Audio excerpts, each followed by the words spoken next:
It's always a tough day, obviously, and you look ahead to the future. What about for you? What does your future hold? Any reservations, anything like that? I know people have wondered about that with some of the history there, but Sure. So with respect, I ask. Yeah, I wasn't expecting that question. Yeah, I mean, I'm under contract for another year. If they have me back, I'll be back. So that's the plan. Unless, yeah, as for now, that's the plan. So, and looking forward to that. But right now, that's not where my head's at, really. It's, we were just talking to the O-line. We're just kind of talking about the celebration we were able to do on the weekends of the work that we put in throughout the week. And, just really thankful for that group and that opportunity to play with them. And so that's really where my head's at right now. What did you see from Joe since he took over as the interim offensive coordinator and his development maybe there? Yeah, I think he did such a good job. Like I've said before, not to take anything away from Dorsey because he poured his heart and soul into this, and we have the utmost respect for him.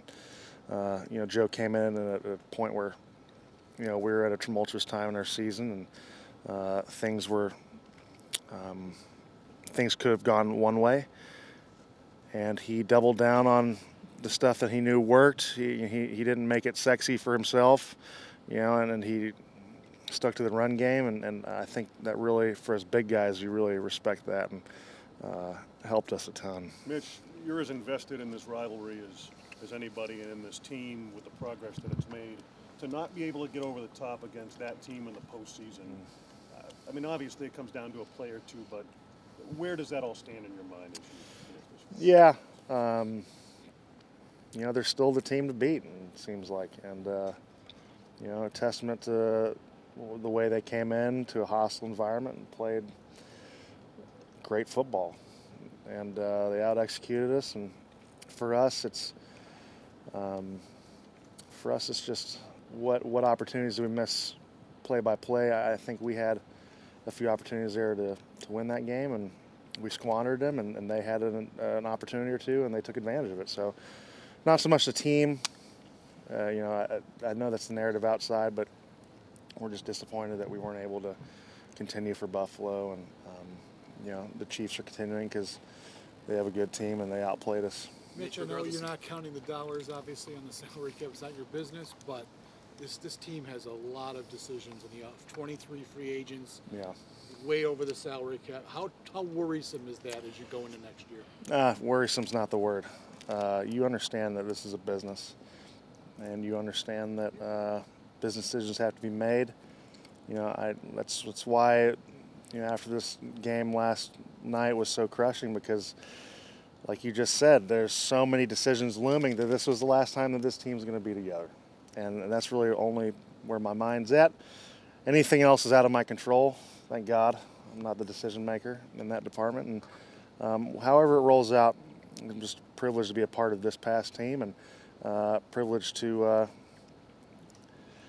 see how that group went, and we'll see what 2024 brings for the Buffalo Bills. Every year it seems like it's a couple plays, it's a couple plays, it's a couple plays. How do you guys get over the hump to be on the right side of those couple plays? That's football, man. One team is coming and going home happy, and we would like to be that team. As unfortunate as it is, you never know what plays are those plays, and that's every coach has said since the dawn of football, right? You never know what play is going to be the deciding play. So you do the best you can on every play, and sometimes it's going to go your way, sometimes it's not. You just hope that when you look back on it, you gave it your best effort and you tried to put yourself in a position to succeed in those plays. And if it doesn't work out that way, that's how the chips fall. Two new guys next to you, one guy to your right, one guy to your left. Two new guys next to you. One's younger, one's a veteran. Connor, obviously, Cyrus I'm talking about. What did you see from them this year?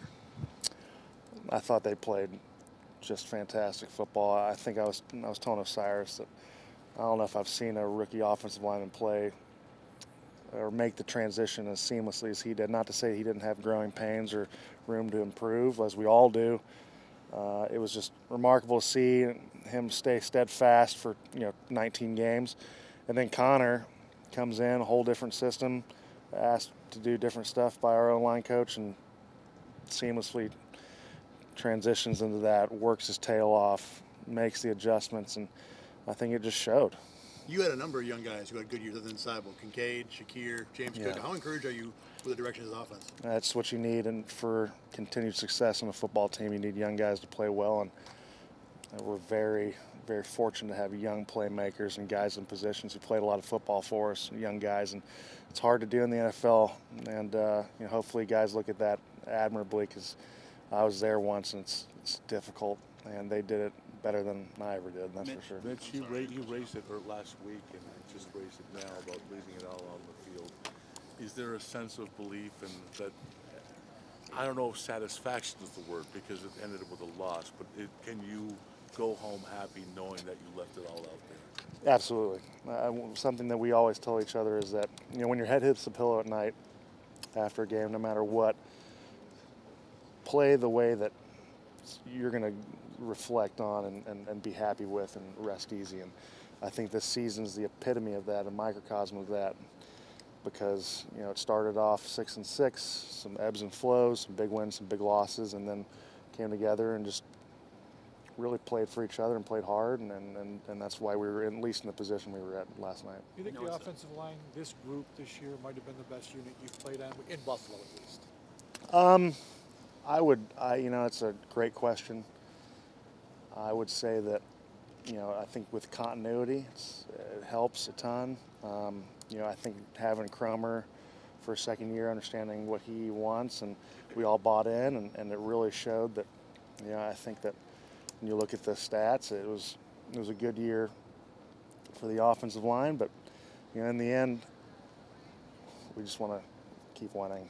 So that didn't answer your question totally, but I don't know if it's totally fair to answer that question. I know as a teammate and a friend, it's probably a hard thing to talk about, but as a team, is there potential for change possibly a good thing because we have seen so much continuity?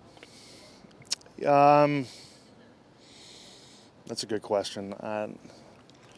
And I don't know if I'm the guy to answer that, because you're so emotionally invested in with these guys, and it's so fresh and so close to the vest and so near the wound right now. And I know that this team was very special, and like I said, I wouldn't want to be in Brandon's position to make some really tough decisions this offseason. Mitch, Sean throughout the season at points had a lot of criticism. What do you make of the job that he did this season? We've always had Sean's back. I thought it showed the resiliency that he's always preached for his team.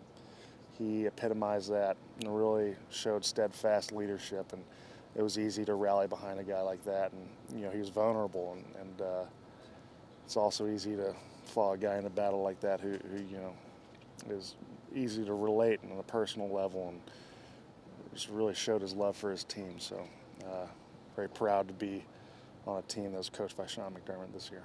Mitch, you talk about these close games coming down to one or two plays. Can you point to anything as to why those plays haven't been able to make the playoffs over the past years, or is it just the way the ball bounces? The way the ball bounces. There's no one thing specifically. It's just we're only one team's going home happy, and we'd like to be that team. I couldn't tell you.